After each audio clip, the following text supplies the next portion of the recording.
Fuck it. Fuck it. Fuck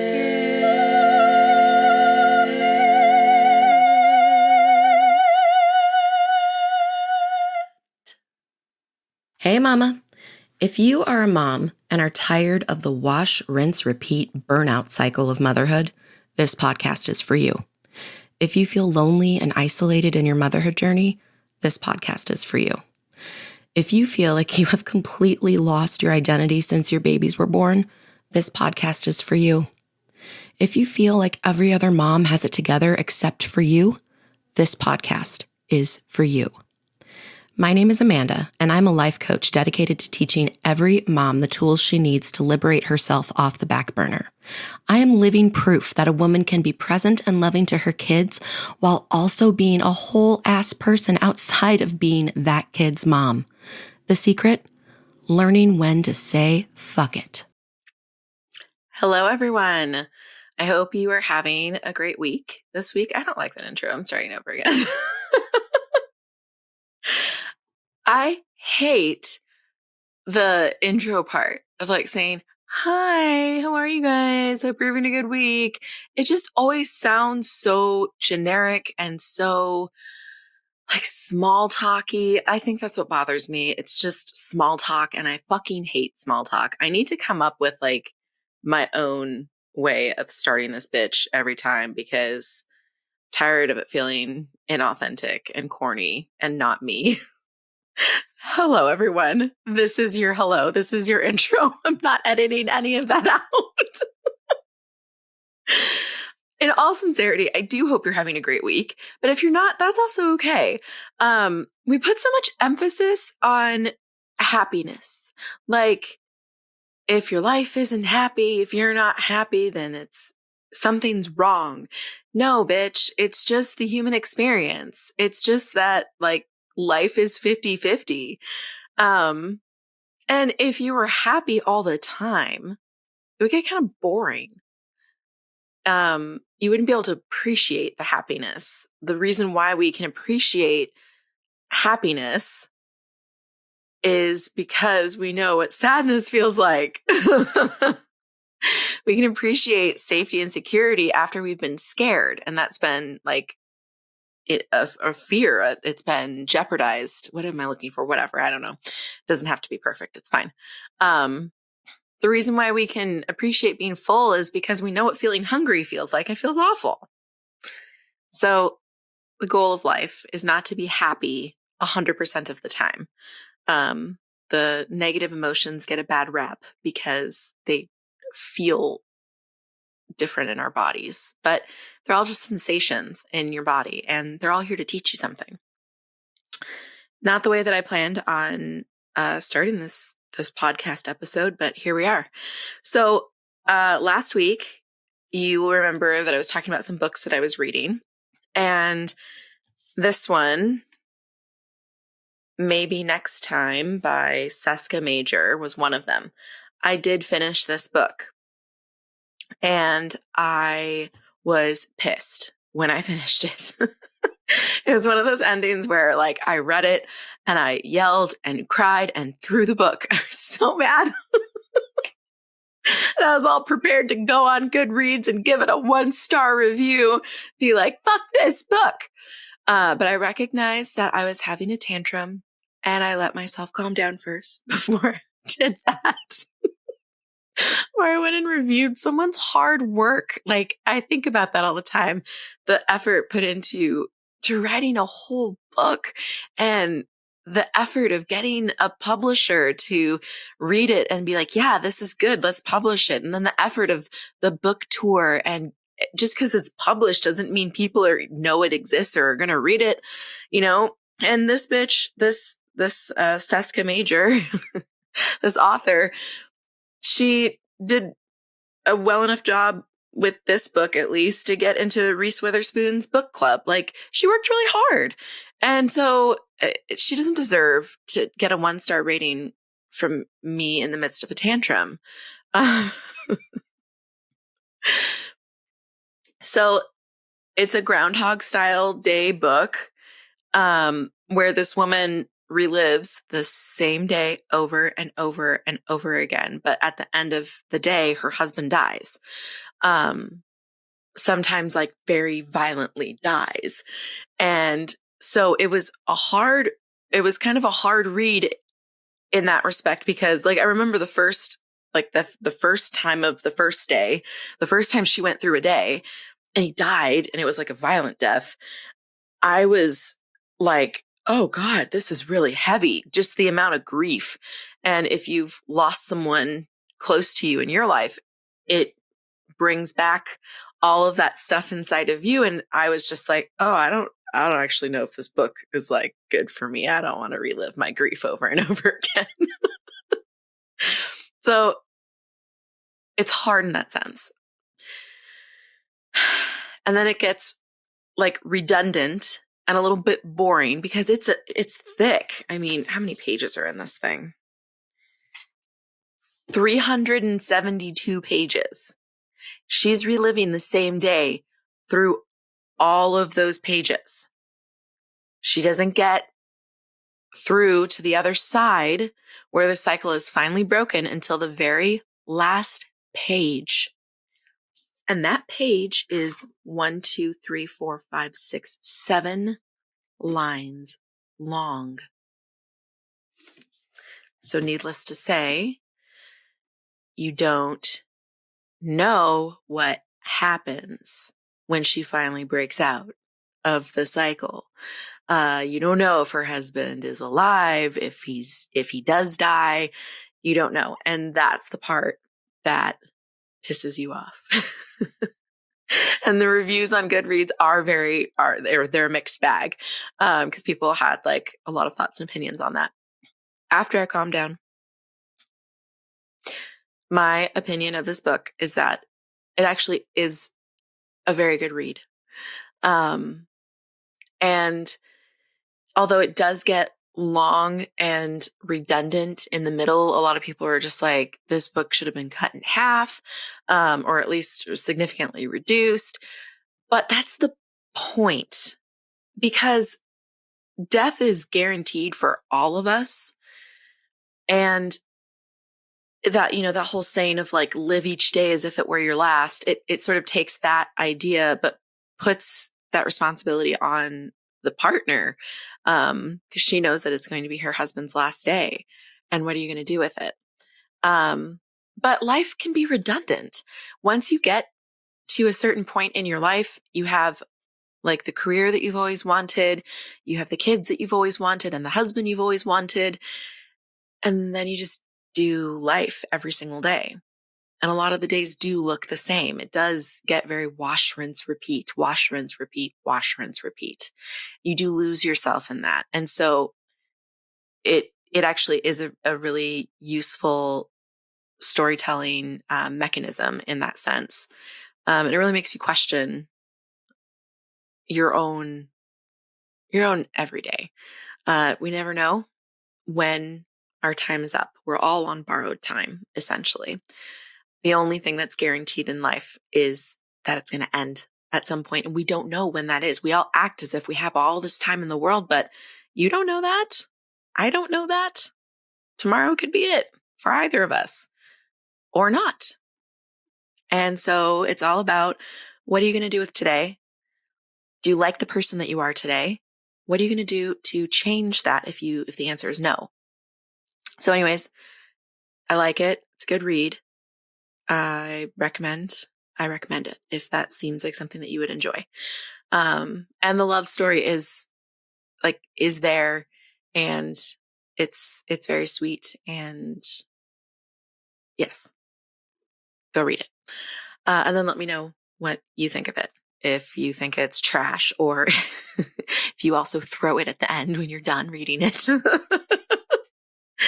I think the first time I threw a book in anger was the first time I read Harry Potter and the Half-Blood Prince, back when it first came out. When Dumbledore died, I was so upset. I was just like in disbelief, and I kept reading to be like, no, like the same thing that Harry was doing, right? Like he kept waiting for for Dumbledore's body to like, come back. He's like, surely he pulled some last minute spell out of his hat as he was falling.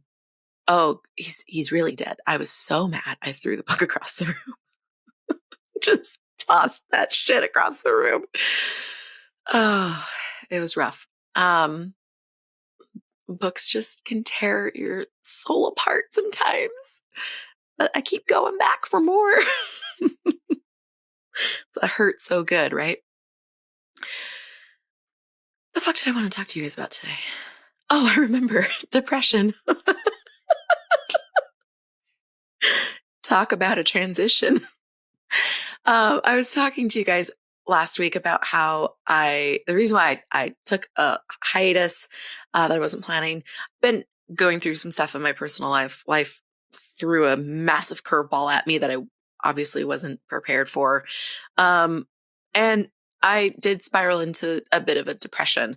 And I feel like I'm finally like coming out of it, like a progressively less depressed thing. I don't know what to call it. And I'm really proud of how I handled this last depressive spell.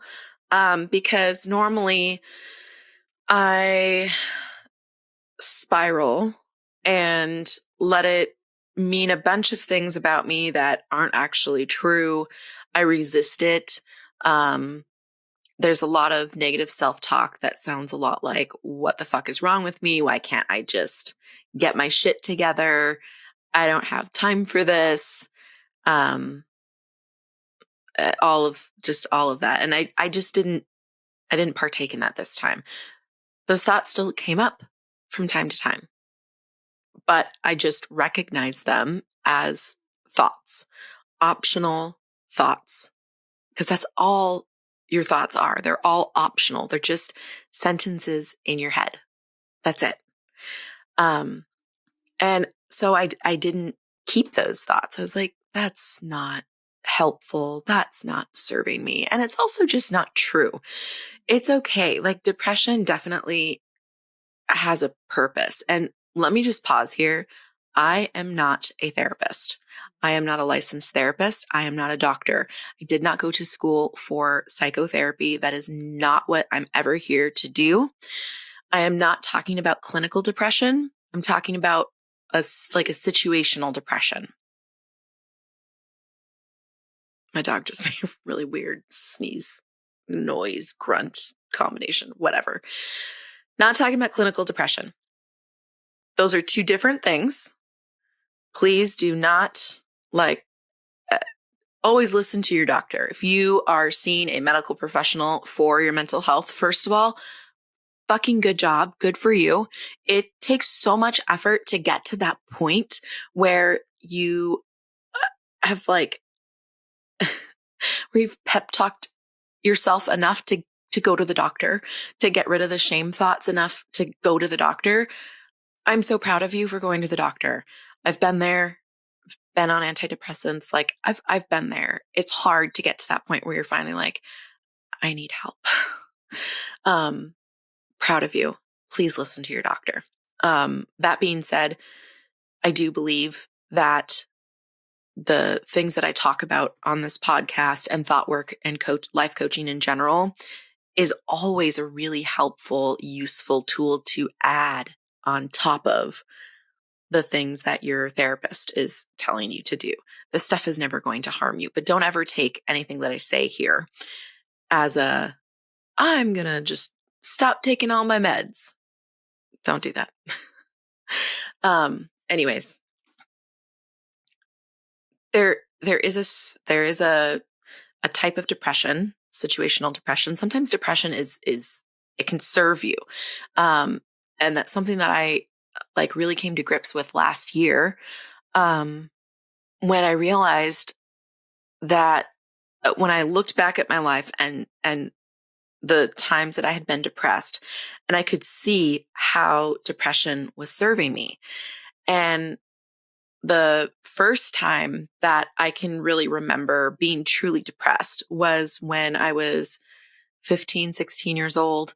And I got diagnosed with Guillain-Barré syndrome, which I've talked about in a previous episode. It's a neurological disorder that temporarily paralyzes you. And the healing process is very painful, and it takes a very long time. I was out of school for my whole junior year of high school. So I must have been 16.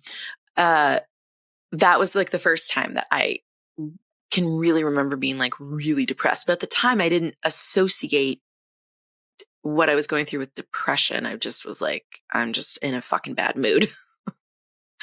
And I was in a bad mood. But I can see how my depression really served me in that time, because I was in so much physical pain and also so much emotional pain. And I didn't have the capacity to feel all of that pain. And that's something that depression does for us. It numbs. And that numbing can serve you for a time. Obviously, if you live there forever and you never leave the numb, that's not good. Because you stop living. Because life is 50-50. It's about all of the feelings. So to stay where you can't feel anything, or you have, a diminished experience of feeling for too long, that's not healthy. And so having this understanding and, going into this depression, it didn't feel like I was out of control or of what was happening to me. It didn't feel like my brain was spiraling and doing something that I didn't want it to do. And I was totally out of control and had no autonomy or authority. It was more of just like trusting my body to do what I needed to do for myself right now in this really hard season where, again, I needed to not feel everything. It was too much to feel everything all at once. And because I didn't resist it, it just was such a cleaner experience. Cara Lowenthal from the Unfuck Your Brain podcast, I recommend her all the time because she's the one. That podcast was my first introduction to thought work and life coaching, and totally changed my life. She changed my life. But she has an episode on clean versus dirty pain. And that's what I was thinking of with this depressive spell. Is just like, this was a really clean way of getting through depression because I didn't resist it, because I was always like retracting and rewording any shame thoughts that came up, because I just allowed it. I allowed that part of my healing process. And now I've been slowly coming out of it. And, also being okay with that, being okay with like, because it's not a thing where it's just like you wake up one day and poof, it's all gone and you're all better and you're back to your normal self every single day from now going forward. It's just not how it works.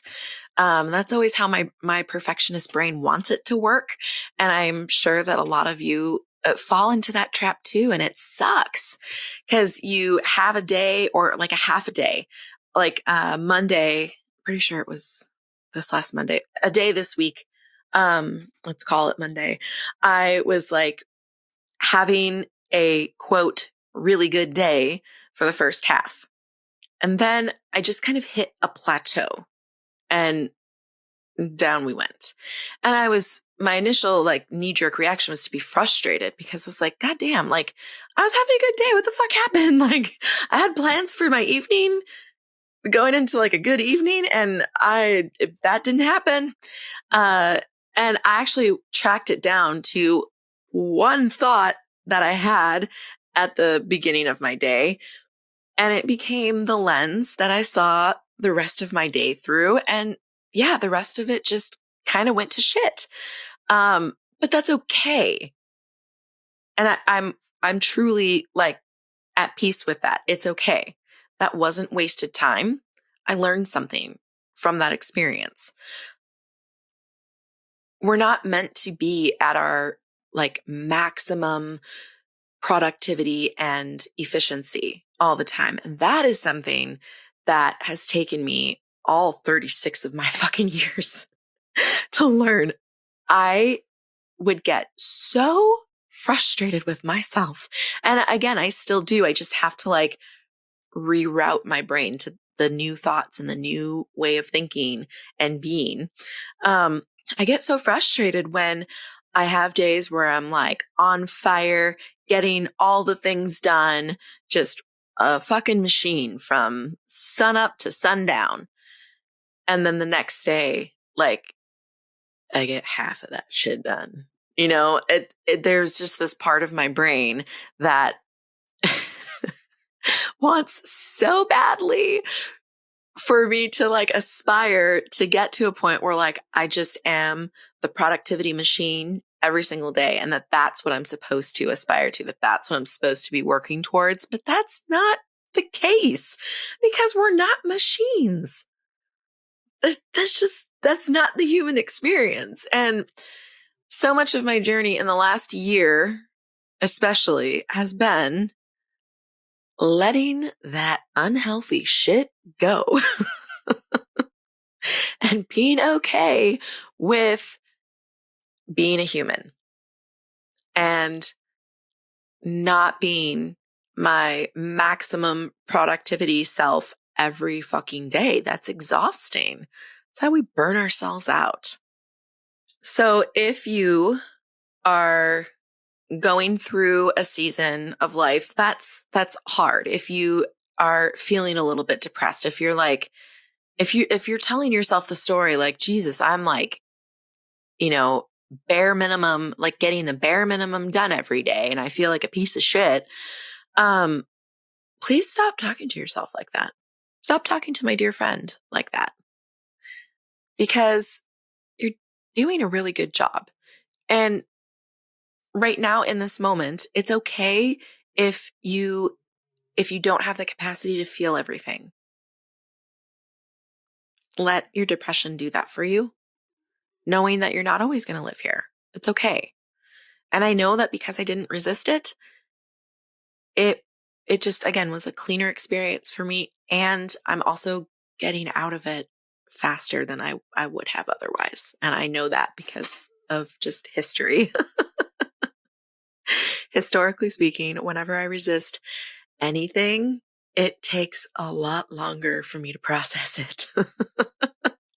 And that's just scientifically true too, as far as processing any emotion. Depression isn't the bad guy. Our brains aren't the bad guy. Our brains are never trying to trick us. They're always trying to help us. And I like to liken human brains to toddlers. You know, toddlers, when they want to like help you with the dishes or help you do anything really, and they are so enthusiastic and they love you so much. They really, really, really just want to help mommy, but they're not fucking helpful. Actually, it ends up taking you longer to do the thing with the toddler helping than it would have if you just got them distracted with some Bluey and fucking did it yourself. But they can't help it. You know, they're learning. And that's that's the image I always bring back to myself whenever I'm frustrated with my brain doing something like trying to help and it's just not fucking helpful. It's just like a toddler trying to be helpful. The intention is pure. And so when I think about depression, I think about like the image that comes to mind is the toddler made a mess and is worried about upsetting you. And so they take a blanket and they cover up the spilled milk or whatever it is on the carpet. They cover it with a blanket. That's what depression does. It just kind of like hides it temporarily until you're ready to pick up the blanket and see what the mess is and process and deal with it and clean it up. And that imagery has helped me a lot. Because I'll talk to myself and my brain. When I'm ready, I'm just like, okay, I know that you were helping me. I know that I wasn't ready to feel that pain, but I'm ready to feel it now. And like covering it up and hiding it isn't helping anymore. And I know that you want to help me. So lift the blanket up so I can see what's going on and we can handle it. I hope this was helpful for you guys. And I want to know what you want to hear from me on this podcast. I want to bring on some guests and actually do that this time because I know I've talked about that a lot. But that first year of podcasting, I just was really focused on like getting in the habit of like consistently podcasting. And I still didn't even really succeed in that, but it's okay because I keep showing up. Gonna get there. But I want to hear all of the feedback from you guys. So like what you're loving about the podcast, what you would like changed or to be different. I welcome constructive criticism. Topics you would like covered. Angelica, I have not forgotten about your suggestion. One of my best friends, I have known this bitch since first grade. Okay. I love her so much and I appreciate our friendship and how it has stood the test of time and so many different like evolutions of self. And we're still very good friends from the first grade. And she texted me about how to not feel guilty asking for help, which is such a good topic. And I'm going to cover that. What else would you like me to cover? And what books are you guys reading? What TV shows are you watching? I just binged Heartbreaker. Why do I keep calling it Heartbreaker? But that is the movie from, God, like the early 2000s or late 90s. I think it's early 2000s with Jennifer Love Hewitt and Sigourney Weaver. Is that her name? With the mother-daughter con team who like lure men in and then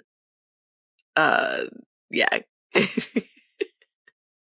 That movie is so hilarious. It's a good one. I gotta watch it again. But that's Heartbreaker.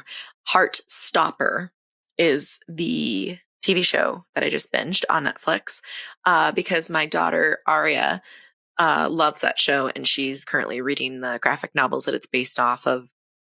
And I finally watched it and it is really good. I really love that show. It's a gaytopia. It's totally a gaytopia because all of the main characters are either gay, bi, trans, and like the three main teachers that you see because they're high school students are also gay. And so I know I'm not on like Reddit threads or I don't go and read other people's opinions all the time because it would just be exhausting to me.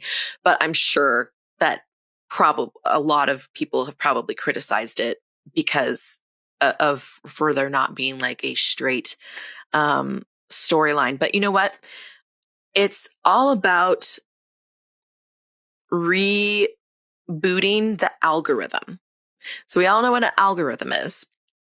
And yes, that is a man-made thing dealing with computers, but it's super helpful to think of algorithms when we're talking about social justice issues because people will complain about it's March, it's Women's History Month and Black History Month and Hispanic History Month and all of these things. And it's just like, well, white people don't have a month. And if they did, there would be an uproar.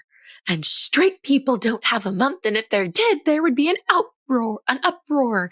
And if it's really about equality, then there should be a straight couple in Heartstopper too. Okay, here's the thing. When all of history has been about the the straight white experience, the algorithm of our brains is like just focused on that. And the point of all of this infusion of other voices into our culture and giving it like special times of the year where we're focused on it and creating whole TV shows that are just about being gay or just about being Black or just about being Hispanic or Asian or anything that is not white is about rebooting that algorithm in our brains. That's what it's about. It's not about erasing the white experience, the straight experience. It's just about, like, you know, when new freeways, when the freeways were first being built and they had to go and literally explode, you know, sides of mountains and stuff to create the hole for the road to go through. It's kind of like that. You just got to like fucking blow shit up a little bit in order to make space for this new. And it's not that this stuff hasn't been around. Obviously, it's been around. It just hasn't been talked about. It hasn't been in our dominant culture because of history. Go read a history book. I'm not here to give you guys a history lesson. But anyways, get off my soapbox. Heartstopper is really good. I really love it. And I need a new season, okay? They were about to say I love you to each other, and I don't even know if he sent the text, or maybe he did. But like, I need a new season. I want to know what shows you guys are binging, books you're binging, and what you want to talk about on this podcast. I love you. Have a great week. Are you living your one wild life to the fullest? You're not? Why the fuck not? What are you waiting for? The time to live is now, mama. Do not wait until your youngest is in college. Let your dreams hire me for an hour so I can explain how I can help you achieve any goal in your life.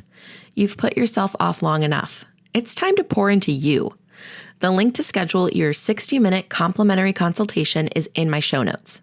Join the community of Fuck It Moms by following me on Instagram and Facebook at Fuck It Mothering. That's fuck without the U. So FCK It Mothering. Make sure you subscribe to my channel so you never miss your weekly encouragement. And please rate, review, comment, and share. All of these things help with the algorithms, so that way when other overwhelmed moms are looking for encouragement, they can find me. Every month, I give away one of my favorite books and a Starbucks card to a lucky winner. All you have to do to enter is write a review or tag me in social media when you share an episode. See you next Sunday, gorgeous.